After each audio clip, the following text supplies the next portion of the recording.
Leupold proudly presents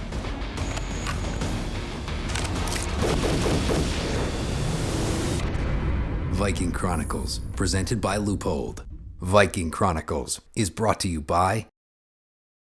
Okay, running you through the gear that we're using for this segment real quick. We got the SIG MCX, got a SIG titanium can, got a Surefire light that's made for Viking Tactics 500 lumens, and I just have the pressure pad on the back of the light. That's all that I use.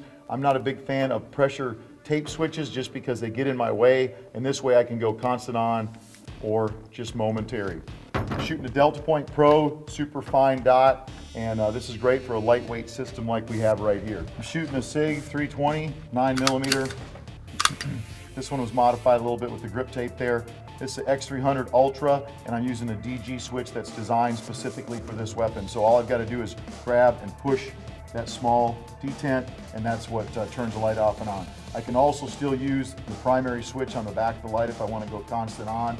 So that's what I'm rocking right there. This also has a Delta Point Pro, and these are co-witness sights. Got a built-in iron sight, taller front sight, so when I start driving the gun in the target, especially under the vehicles, I can reference my iron sights and then co-witness my red dot with it, and I'm going to be a little bit quicker on the target that way.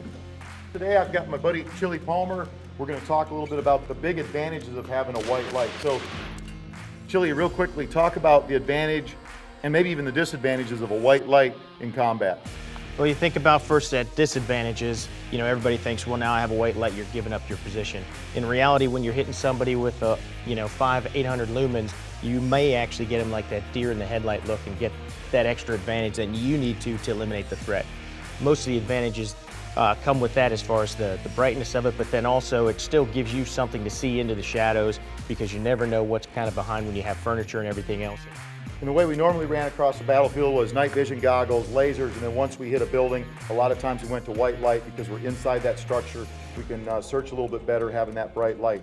You citizens out there, having a white light on your home defense weapon systems is a great tool. It's a great weapon because if you're hitting somebody with a bright light, they have a hard time seeing behind that light. It can definitely be used to your advantage. We both have our light set up so that we can momentary on and then push the button and keep the light on. We don't have any pressure pads for that. We just have the pad on the back of the light. However you set it up is fine. You just got to be able to operate that with one hand. If I needed to turn this light on with one hand, I can turn it on and go back to shooting without having my hand on the light. On the pistols, I actually have a light mounted with a DG switch, so all I've got to do is squeeze that when I'm shooting, and I'm going to get white light on my target. Chili has his set up a little bit different. He has a similar light, except for he's going to have to switch it on and leave it on that way. So either way works. I highly recommend you have your light systems attached to your weapon systems. If you do that, you're going to be a whole lot faster. And most importantly, get out there and practice. Get on the range, train, and then train some more.